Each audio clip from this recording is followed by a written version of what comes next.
Oh my gosh, bro. I just looked at the date. The date I'm recording this and hopefully uploading this is April 3rd, meaning my end of year lists for 2024 for anime were not even released in Q1 of 2025. Oh my gosh, I'm the worst YouTuber of all time. Regardless, the video is here now, so you guys can watch it now. I have plenty more videos coming out soon, so look forward to those. But for now, let's talk about anime, 2024 anime in particular. Now, before we start, I do have a few disclaimers to cover. Last year, I didn't really have a ranking criteria for anime because I've never made anime lists before. So here is how I'm going to distinguish what qualifies a show for a certain year. I think this is the most fair way to do it that I could think of, because with music, you just look at when it was released. Like a song released this year, it came out in that year. An album came out in this year, came out in that year. Anime airs over time. And so some anime started airing in 2023 and ended in 2024. Do I count that as a 2023 anime or a 2024 anime? Here's how I'm going to do it from now on. I will, for the list of the year, this year being 2024, I will include shows and movies that ended in 2024. So, for example, Frieren was in my top 10 for 2023. Under these new qualifications, it wouldn't be there. It would only be in 2024 because that's when Frieren stopped airing. There will be shows, for example, you're probably thinking of like ReZero, Blue Box, Orb. Like these shows will probably make my 2025 list because they were still airing in 2025. They will not be here on the 2024 list. The other disclaimer I have to hit, the lists are subject to change, okay? These lists are not final. For example, I recently watched the anime Pluto, and that anime came out in 2023. It would have easily made my top 10 anime of 2023 had I watched it in 2023, but I didn't. So the lists might not be totally accurate in like a year. We'll see. So just want to provide that disclaimer. I didn't watch a ton of anime, like a ton of seasonal anime from 2024, so these lists are definitely subject to change. All right, no more stalling. I stalled for 4 months to make this list, so let's get into the top 5 anime of 2024.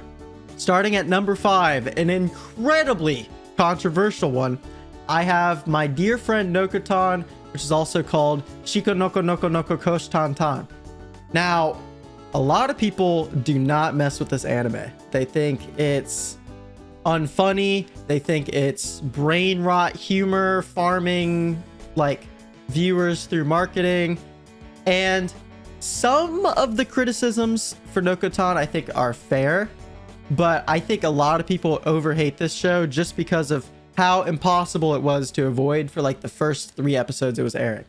Nokotan, for those who don't know, is a comedy anime about a dear girl that goes to this school, and basically the most popular girl in the school used to be like this kind of gangster, like not a very like upstanding person.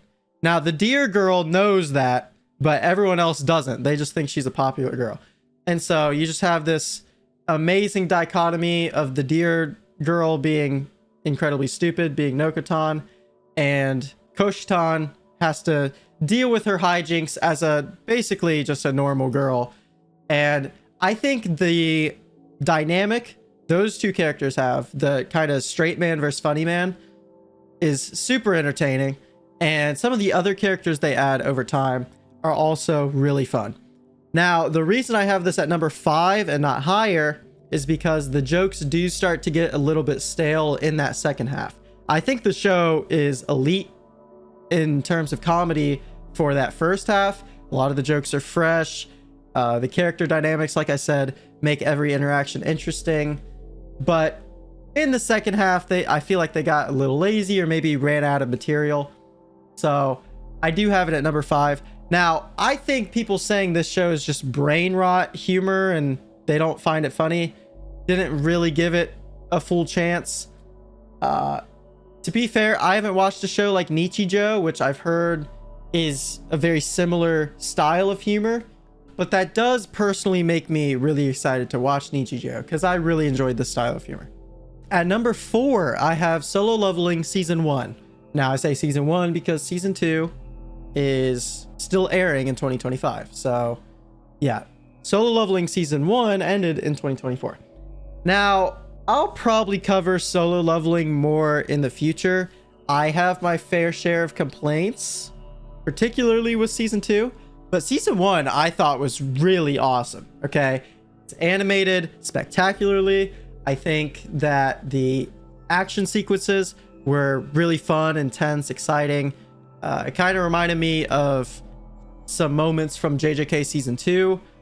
And yeah, I mean, I think the concept itself is pretty cool. That he basically can level himself up through kind of game mechanics, fighting monsters, and he is leveling up his skill in a world where other people can't level up their skill. There are some problems with the show. For example, I think the story is kind of boring. They don't really do anything with it. The characters outside of Jinwoo Sung are incredibly forgettable, don't provide a ton to the story. I think where Solo Leveling Season 1 thrived, and I was able to ignore those details, is when Jinwoo would fight these other hunters. And that kind of, I call it PvP. That PvP aspect was super interesting to me. And I think it led to some super high highs. And I actually really enjoyed Solo Leveling Season 1, even if it is kind of just turn your brain off. I think another advantage this season has over the second season is that the power scaling was a little more reined in. It's not like crazy stupid power fantasy yet. Like Jinwoo still struggles and there are some closer fights than what I've seen in Season 2 so far. So yeah, I have Season 1 of Solo Leveling at number 4. At number 3, I have Oshinoko Season 2. Okay. Oshinoko Season 1, I think, was on my top 10 of last year. It might have been top 5. I can't remember. But I really liked Season 1. Even if I think the premise shift after Episode 1, which was completely elite, by the way. Episode 1's incredible. It did slow down the show a lot. I still think the drama aspects of Season 1 were great. And Season 2 steps it up a notch. Okay. I thought Season 2 was better than Season 1, which is crazy. Okay. Now, the start. First 3 episodes, like, beyond boring. They were so rough, and I can understand if someone 3-episode ruled this Season 2 and thought, wow, this is terrible, and then they dropped it. The drama and character writing that follows those first 3 episodes are some of the best I've seen this decade, if I'm being honest. It's incredible stuff. I absolutely love the character writing and the dynamics, how that conflict between Akane and Kana is portrayed, some of the developments we see with Ruby's character near the end, the progress Aqua makes, and the mystery aspect of the show. Like, Oshinoko Season 2 is fantastic. And if you loved Season 1, you have to watch Season 2, in my opinion. I do think those first 3 episodes brought it down a ton, man. They were so boring. It felt like no progress was being made, and it was more focused on entertainment industry stuff, which I think is the weakest part of the show, if I'm being honest. I don't really need to see behind the curtains of the entertainment industry. I want to see intense character drama and complicated character writing, which I think this season delivers on super well later on. At number 2, I have Mushoku Tensei Season 2 Part 2. Okay, I know a lot of people are super critical of this show. It's really weird. I understand. Okay, the show has problems in its premise, but Season 2 Part 2 is pretty far removed from a lot of those issues people have. And I think, similar to Oshinoko Season 2, the drama aspects of this season are just superb. Okay, I think the early drama with his sisters, I think Norn's her name, like that was spectacular. Then the adventure aspect comes back. Mushoku Tensei is an adventure isekai again, and I think there were some absolutely fantastic action sequences near the end. The premise takes quite a massive shift. I'm trying to remain spoiler free, and I think it's immediately going to introduce some more complicated character interactions in season 3, and I'm really excited to see those. I think that the character writing in Mushoku Tensei is pretty spectacular, even if Rudeus starts as a pretty repulsive character. And yeah, I mean, I'll talk more about Mushoku Tensei later on these lists, and I will talk about it more in a video coming up soon. So yeah, I think Mushoku Tensei remains my favorite isekai that I've seen. Despite it being my favorite isekai, at number 1, I have Konosuba Season 3, okay? Now, I think Mushoku Tensei overall, as a story, as an anime, is better than Konosuba. But Konosuba Season 3 had almost no flaws, man. It was so good. All the jokes were landing for me. I think that the characters have developed so much rapport with each other that every joke hits super hard.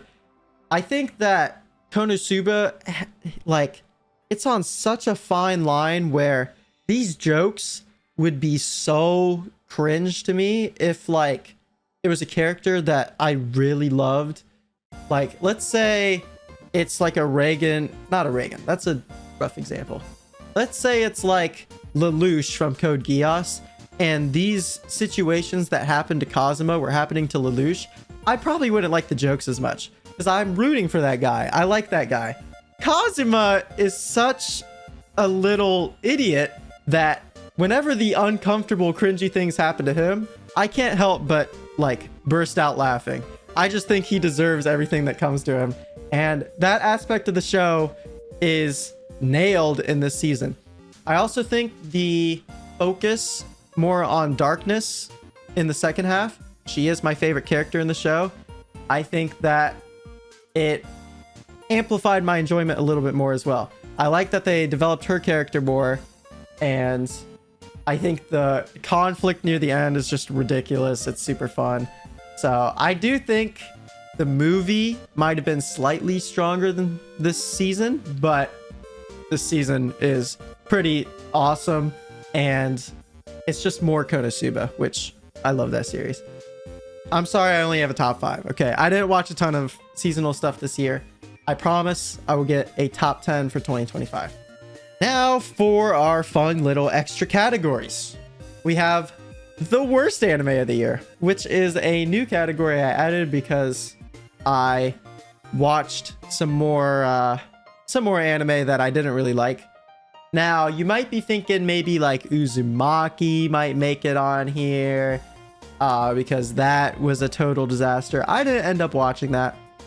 I have what might be a hot take to some. I have Demon Slayer Hashira Training Arc. Okay, this season was a total disaster. If you guys watched my 2023 lists, you know that my biggest disappointment of the year for 2023 was that Swordsmith Village arc, because I felt like it didn't lean enough into the aspects that made Demon Slayer great, and instead leaned into the aspects that made it more mediocre to slightly annoying. And it was a disappointment because up until that point, I had thought Demon Slayer was pretty consistent. I liked season 1, I liked Mugen Train a lot, and Entertainment District was spectacular. It was, you know, a sight to behold in terms of animation and fight choreography. So why is it in worst anime of the year? Well, I kind of expected Hashira Training to be a little bit rough. You know, you hear these things like they're adapting 1 chapter per episode. That sounds disastrous in terms of pacing. It was. You hear things like, you know, it's an 8-episode training arc that's set up for the super big conflict that's going to happen afterward. And I'm like, okay, a setup season, that's going to, you know, feel a little bit rough. It did.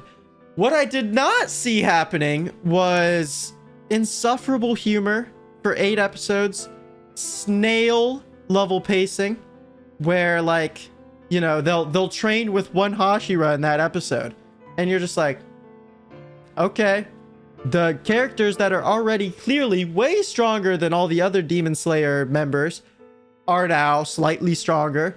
Like, this season strictly exists to justify what is gonna inevitably happen in the conflict, which I don't know.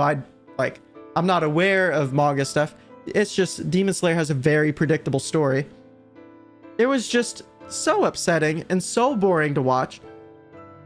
But Demon Slayer, they always deliver in that last episode. Even Swordsmith Village, which I wasn't super crazy about, did have a pretty killer final episode.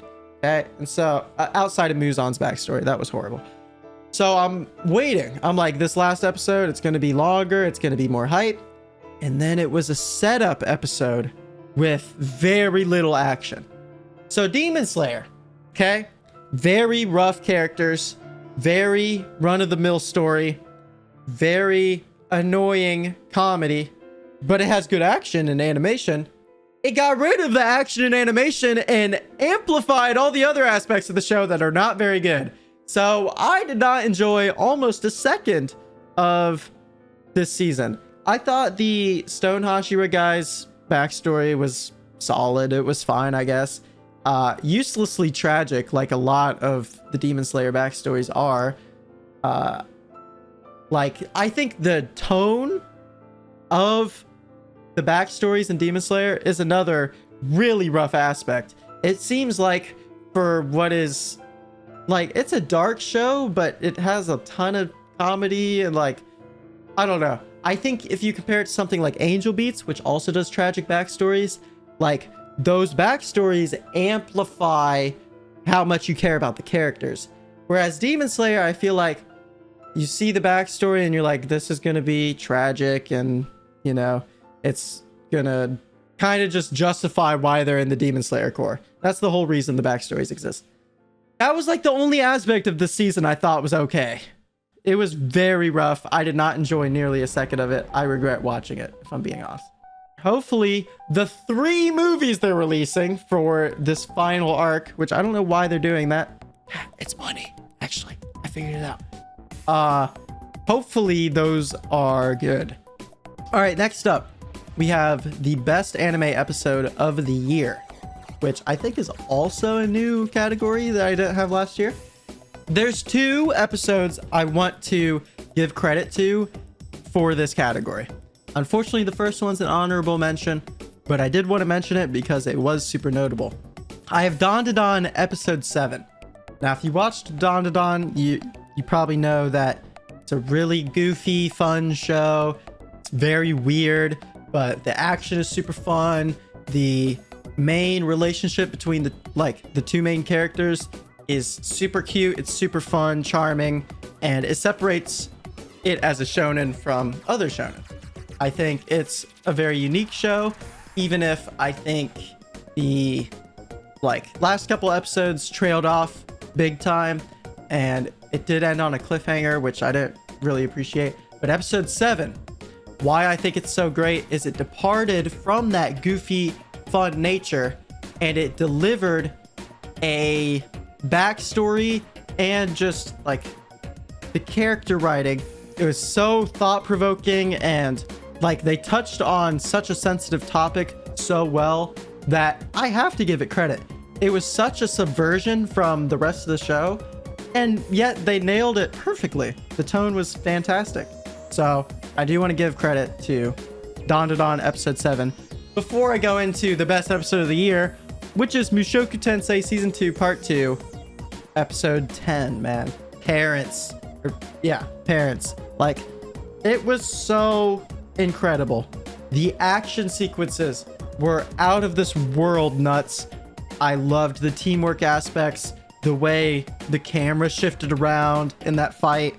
Like, I think it is the best action display we've seen in Mushoku Tensei, which is nuts if you've seen season 1. Okay, you know how crazy the action is if you've seen that.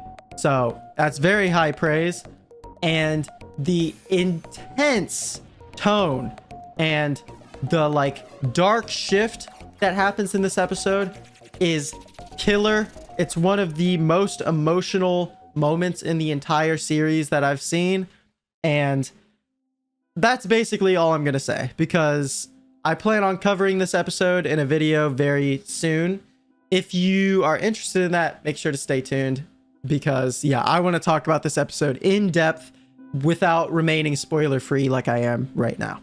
Yeah, it's elite. It's the best episode of the season of the show so far, and I think it's one of the best episodes I've ever seen. It's just that next level. For the biggest surprise of the year, I actually have Solo Leveling Season 1. Like I said, I kind of expected it to be very basic power fantasy, like, oh yeah, this guy's too powerful and he keeps leveling up and he just like effortlessly stomps out everything. I thought that sounded kind of boring. And Season 1, at least, was not that. It was very much, he's constantly growing, and the fights are always intense. They're always fun to watch. And yeah, it really surprised me. I went into the show thinking it's going to be a boring power fantasy with like an overly pretentious main character. And instead, we actually saw a pretty unique Jin Woo-sung character. Like, he experienced a lot of growth in those first 6-ish episodes.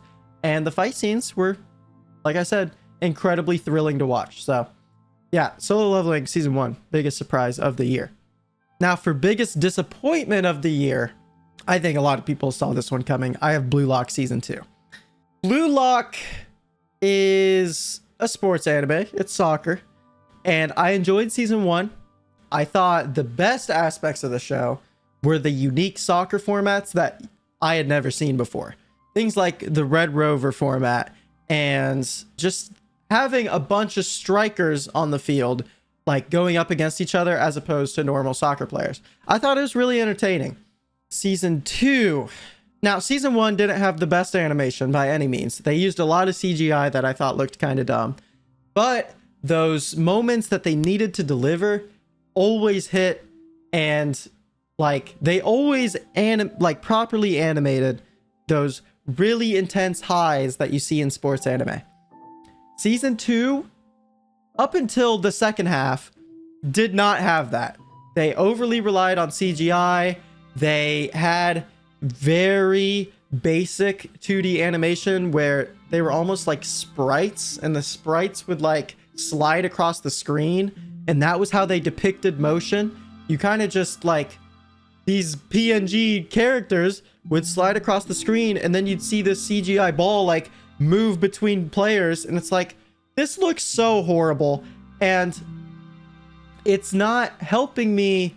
Like, animation should depict motion and should kind of guide me where like the motion is happening. And for the it was very difficult to understand where the ball was going to move sometimes. It just kind of moved because you didn't see the players' feet move and kick the ball. Now, the story for the most part was pretty good. I liked the game a lot. I think that last episode was pretty killer. It reminded me a lot of Ping Pong the Animation, if you guys have seen that. But that first couple episodes were incredibly rough. I think the arc at the beginning of the show wasn't that good either. Like, even if it was well animated, it wasn't very exciting or unique. It was just a disappointment because manga readers gas up this show a lot. They say Blue Lock is crazy, and then the animation wasn't very exciting up until those last couple episodes. That's when they started putting effort in, and it paid off. There were some really hype moments from like Nagi and the Itoshi brothers. So, I mean, yeah, it was disappointing. Okay, last category, we have my top 5 openings of the year. I plan on making a video on my thoughts, like, on recent openings. Truth be told, I haven't been crazy about a lot of the super popular ones like I have in past years. I feel like there's a bit of a shift happening, and I kind of want to talk about that, but for now, we're going to look into the openings I really enjoyed from this year. A lot of these I actually had to seek out. I haven't watched several of these shows that these openings are from, but they still count. They came out in 2024, so here are my top 5 openings of 2024.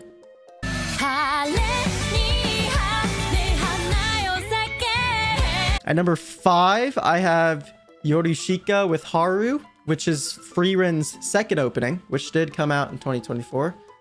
And I think Yorushika always delivers like something special. The vocals are super elegant. The guitars on this song, like the riffs, are really charming.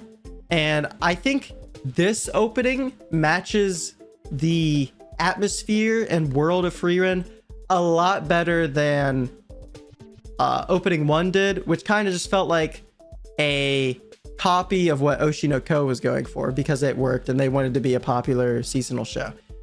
I think the Yorushika opening fit the show a lot better. And like I said, those guitars are killer, vocals are sick, super catchy chorus. It's for sure in my top 5.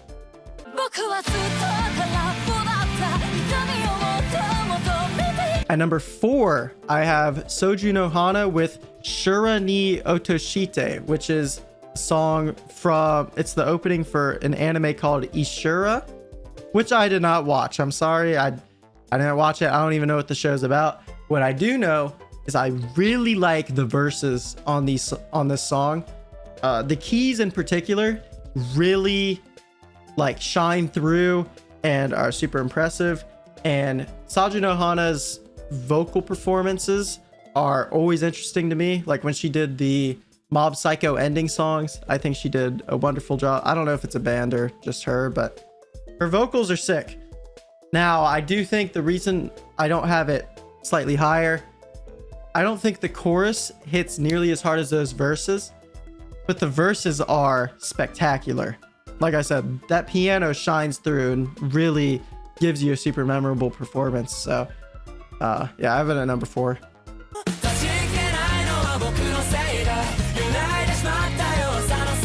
At number 3, I have Tatsuya Kitani and Natori with the song Chained, which is from the new Rurouni Kenshin. And again, I have not watched Rurouni Kenshin, but I do know that Tatsuya Kitani, he had my favorite opening of 2023. And once again, I love those splashes of like kind of Midwest emo, kind of math rock that he provides. And the vocals all around on this song are great. The hook, while not as good as like Where Our Blue is from last year, it's still like super intense and catchy, in your face. It's great, man. I think Tatsuya came through with another banger.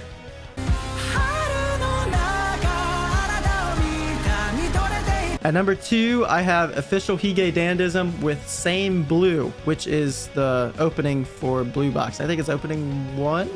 I don't know if it has 2 openings actually, but Official Hige Dandism always delivers.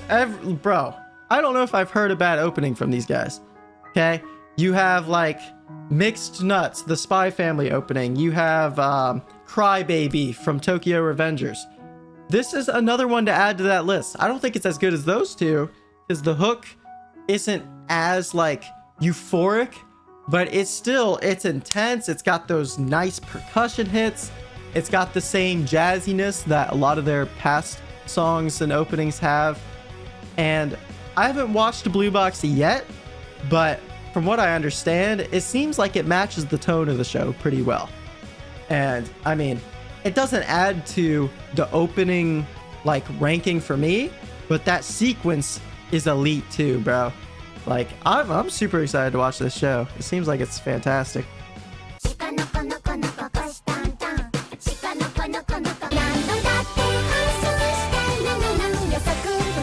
And then my number 1 opening for the year is Shikairo Days, which is the My Dear Friend Nokotan opening.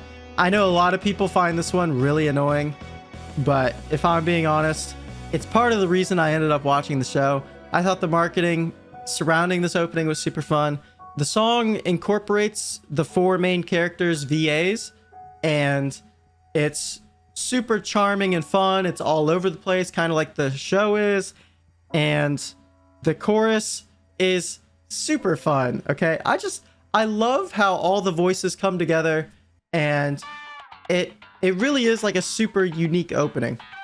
And like I said, the opening sequence doesn't buff the placements for me at all, but I absolutely love all the stupid hijinks you see in the opening sequence. Like, it's the one I've played the most this year, and I have to be honest, even if people don't really like it, they find it annoying. It was very overplayed.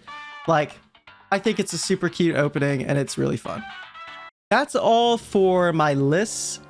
However, I did want to quickly say there are some shows I'm predicting will make the cut in the future when I finally watch them. These are shows that you might have been expecting, but they didn't show up because I haven't watched them yet. I only have 2 of them, but I have The Apothecary Diaries and I have Dungeon Meshi, or otherwise known as Delicious in Dungeon.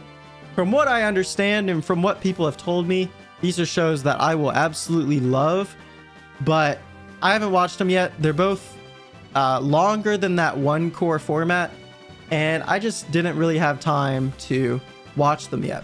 So I'll try to watch both of them in 2025, and I'll let you guys know what I think of them eventually. So that is my end of year anime lists for 2024.